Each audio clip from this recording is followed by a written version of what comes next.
La FRCA, le Conseil départemental, le syndicat du sucre, le Crédit agricole vous présente Terre d'ici.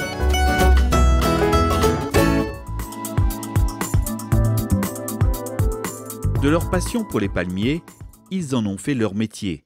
À l'étang Salé, au chemin Maniron, Corinne et Daniel Abmont ont su créer ici un véritable petit paradis. En reprenant voici une dizaine d'années cette exploitation horticole, le couple s'est lancé dans l'agriculture après une reconversion professionnelle. Spécialisés dans la production de ces palmacées, Corinne et Daniel proposent aujourd'hui un grand choix de palmiers de toutes sortes. On propose des variétés effectivement qui sortent un petit peu de l'ordinaire, mais qui restent très adaptées à notre climat. Et on propose aussi les classiques, multipliants, bouteilles, bonbonnes, etc.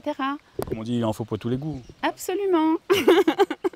Membre de l'UHPR, l'Union des horticulteurs et pépiniéristes de La Réunion, c'est tout naturellement que Daniel Abmont a choisi de porter haut les couleurs du label Plante Pays.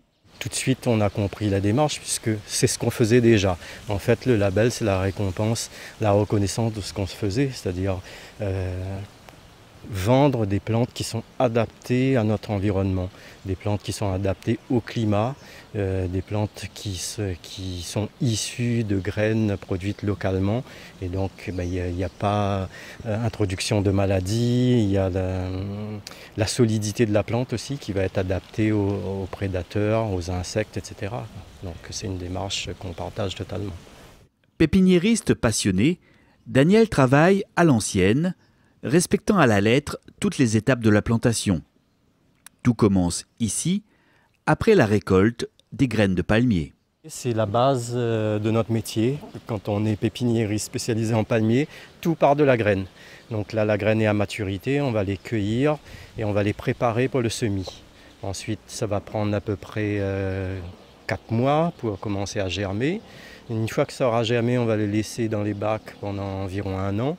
Et ensuite, on va les mettre en premier rempotage dans une première structure, une ombrière. Ensuite, encore 1 an, on va les rempoter à nouveau une deuxième ombrière d'acclimatation. Et ensuite, ça va aller à l'extérieur. Donc, on pourra les commercialiser au bout de 3 à 4 ans. Un véritable travail de patience. Impossible en effet d'aller plus vite. Ce sont les palmiers qui imposent leur rythme de croissance selon les différentes espèces. C'est un semis de Chamaedorea cephrysi, on l'appelle aussi palmier bambou. Donc il a été semé au mois de mars, il me semble. Oui, c'est ça, mars. Donc là, on est en août, 6 mois après, ça donne ça. Donc on va les sortir, je pense, d'ici la fin de l'année pour faire le premier rempotage. Ça, c'est le Bismarckia. Donc ça, par exemple, c'est un semis de 2015. Donc là, on est en 2019. Donc c'est vraiment très lent. Là, un qui est beaucoup plus rapide, ça c'est un semis de queue de renard de l'année dernière, 2018. Et donc là, il y a déjà l'enracinement, la graine et puis la première feuille qui va s'ouvrir ici. Finalement, il faut être très patient dans ce... C'est vraiment la qualité principale de ce métier, c'est être patient, savoir attendre. C'est pas du spontané. Les étapes de rempotage sont vraiment nécessaires. Donc il faut en moyenne 1 an entre chaque rempotage. On en fera 3 sur le cycle de production. Et puis ensuite, ils sont aptes à être en pleine terre.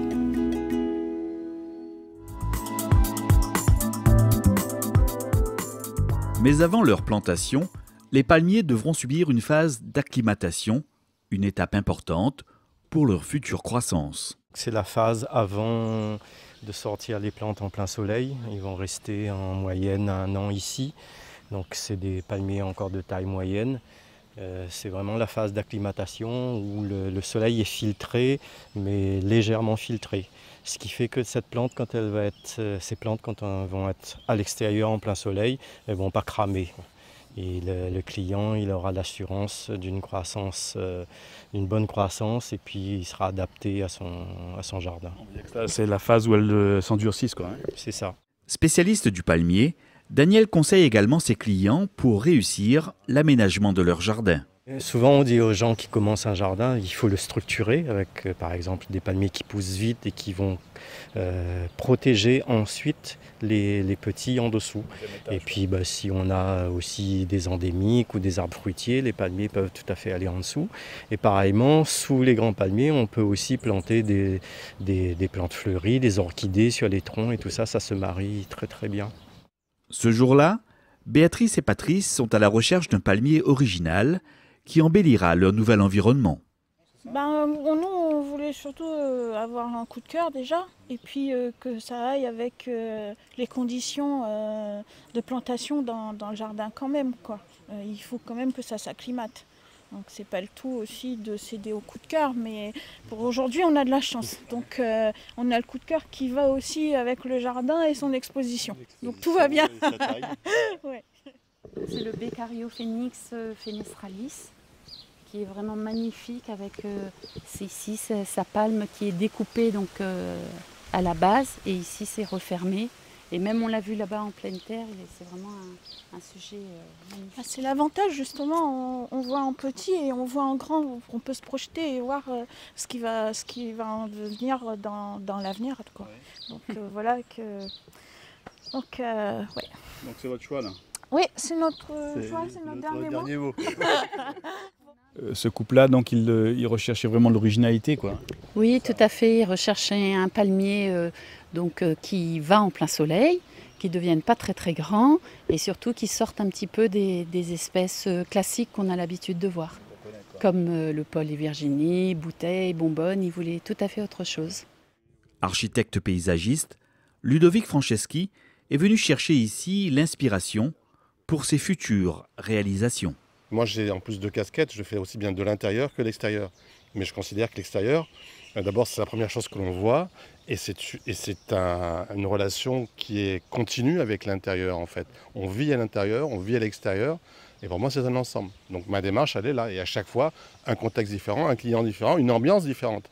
La plante, c'est de la déco aussi. Chaque plante apporte une ambiance différente. Quelle ambiance vous souhaitez? Qu'est-ce que vous souhaitez y faire?